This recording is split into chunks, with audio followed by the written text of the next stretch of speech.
What's going on, Soul Tribe? I salute the divinity in you, and welcome to my channel, Alchemist. Justin here, and bringing another little nugget to add to the Soul Tribe archive. And in today's video, I'm going to be talking about Saturn and Sagittarius in the first house. And this is a pretty cool place for Saturn to be. But when you talk about Saturn, you know that Saturn was known in traditional astrology as the Greater Malefic. Saturn can bring this constrictive force. So there could be this like restrictions. There could be this sense of needing to endure. Saturn rules over time, so there's a patient quality that comes with them, a discipline, responsibilities. But Saturn gives form. And I find that when we work with Saturn and we put in that time, we put in the effort, we show up and do our responsibilities, then Saturn pays us tenfold. And not just by giving us things, but in mastering abilities, whether that be through communication, through a craft, whatever that might be look like. So I think Saturn is a very important planet of the chart there. And then you talk about Sagittarius. Sagittarius is ruled by Big Papa, Jupiter, and they are the mutable fire sign and active in nature. And I like to think of Sagittarius energy, and I'm just talking in general here, as the adventurers of the zodiac. The ones that there's an enthusiasm with Sagittarius because life has so much to offer, and there's so many things to experience, so many things to be. There's a larger than life quality with Sag, and a very spiritual side that comes with them being Jupiter ruled as well, that I think is that can be like legend making. That's something really cool with Sag. They're very abundant. It's an abundant sign. And then you get into the first house. This in traditional astrology was known as the hour marker or the horoscopus, but this is the ascendant. This is where the rising sign is. And this is one that is very time sensitive, like the moon placement, even a little more so because the ascendant changes every 2 hours. And so yeah, you're gonna need a time to know that, but the knowing the ascendant time sets the pace. At least, for example, in I use whole sign, and so wherever that first house is, so like being a Sag, that's gonna have Capricorn in your second, Aquarius in your third, Pisces in your fourth, and then goes around the wheel like that. So that's why the ascendant is so important because it captures where the planets were at, what themes are going to be more highlighted for you, and what transits that are going to be going on for you. But some of the themes that the first house covers are going to be like it's about the body, the thing that holds the spirit, the vessel. And this could also deal with like your physical appearance. There could be about your temperament. This could be about your speech. This is the house of the beginning of all actions here. And yeah, the character. So when you're thinking about this placement or thinking working with this placement, a couple things to think about. Like I said, you have a Sag rising, and so you're going to want to know where Big Papa is in your chart because Jupiter is going to be responsible for your body and for your house of your home space and like your parents, things along those lines, your foundations, ancestry, things like that. So very important to know where Jupiter is.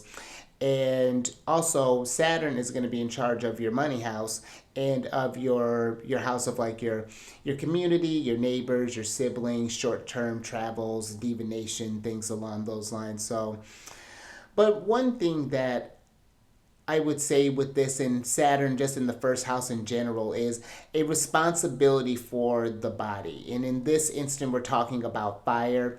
So that expression of the will.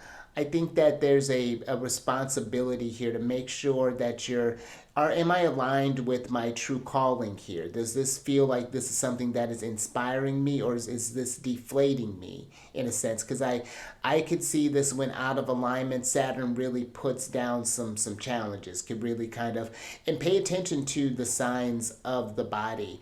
You could probably, I would think when we're talking like fire energy, when you're looking to get inspired and begin a new action, I would think learning some sort of like martial arts or just getting outside, just moving the body, getting the energy moving in some sort of way, having an active lifestyle, as active as you can, because who knows what kind of restrictions maybe Saturn might be bringing with this. But I think that that can help keep you inspired and keep you focused and just keep the body healthy. Keep the body healthy and able to do the things that it's able to do. You don't have to be militant with it. I think that's something where the maybe that where that Saturn can be a little extreme, maybe a little harsh on itself, kind of running like a real type shit. So allow yourself that flexibility, allow your energy to recharge there. But I think maybe Saturn too could, even though maybe might bring about a bit more seriousness in the tone, because I think that Saturn, of course, bringing the challenges and things brings about an experience or about a maybe a somberness in here. But I would think in a fire sign, Saturn and Sagittarius could have this level of charisma that maybe they're not even aware of. Like, that you happen to you've lived some things. You have these stories there, and it's fascinating. Saturn is the been known kind of like as the elder type. So you may come across maybe as like an old soul. Maybe that might be something that are, but just like someone who I think is just like experience some things, again, like has that level of, there's a level, I think, of empathy when someone who's really gone through the challenges of life and really continues to show up. I can see this as a really great motivator, even a Saturn in Sagittarius, someone who through their tales can inspire others to do the same type of thing there.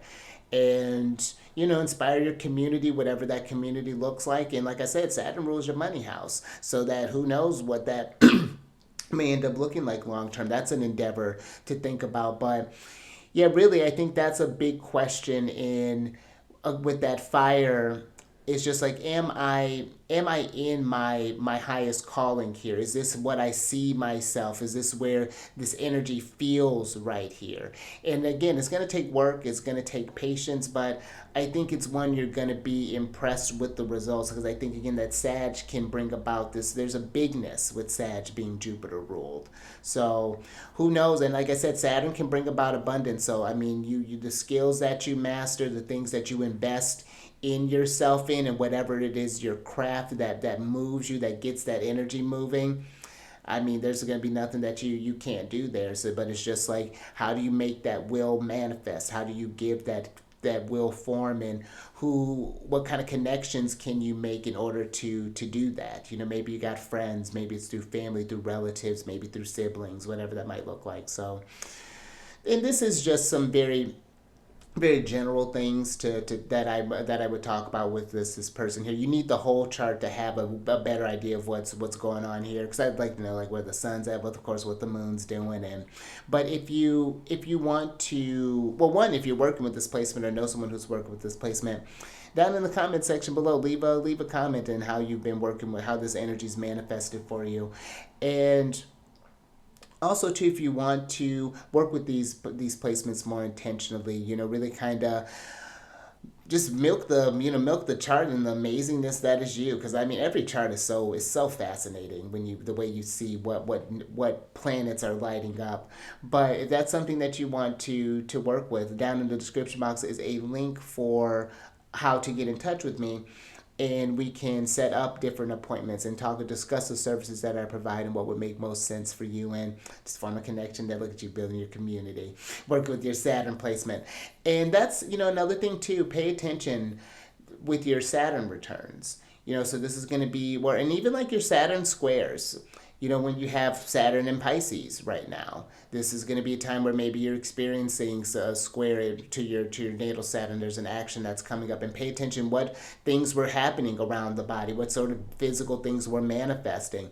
When Saturn's in Gemini, what's that looking like? Saturn in Virgo, what's that looking like? Just kind of keeping track, and even seeing where there's some flow. When Saturn's in Leo, or that's a tricky one. Saturn in Leo and in Aries, those are trickier ones for Saturn to be, but there might be some movement there. Might be some ease where other people might be struggling. You might find yourself moving along there. So that's some things to think about there too. But also, I mean, just to keep track of these transits just in general, another thing that I do on this channel is do talk about the weekly transits, where the planets are moving at. Like I said, Saturn's going to be moving into Aries soon, so you're going to want to pay attention to that.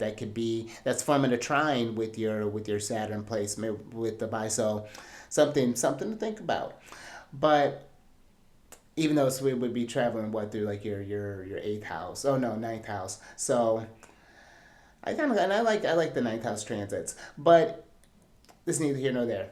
Follow that. I do videos every Mercury day, which is on a Wednesday. And if you wanted to work more closely with the moon, I have a link for my other channel, The Charity and Friends, where I release videos every time the moon changes signs and talk about what sign, phase, and she's in and when she's going void of course, and just all those lunar shenanigans. But tarot card reading at the end, I got a new thing that I'm going to be incorporating on the new moon in Pisces, which is going to be happening here soon. This is actually the next video that I'm going to be doing. So until next time, stay mindful out there. Keep raising that vibration through the roof.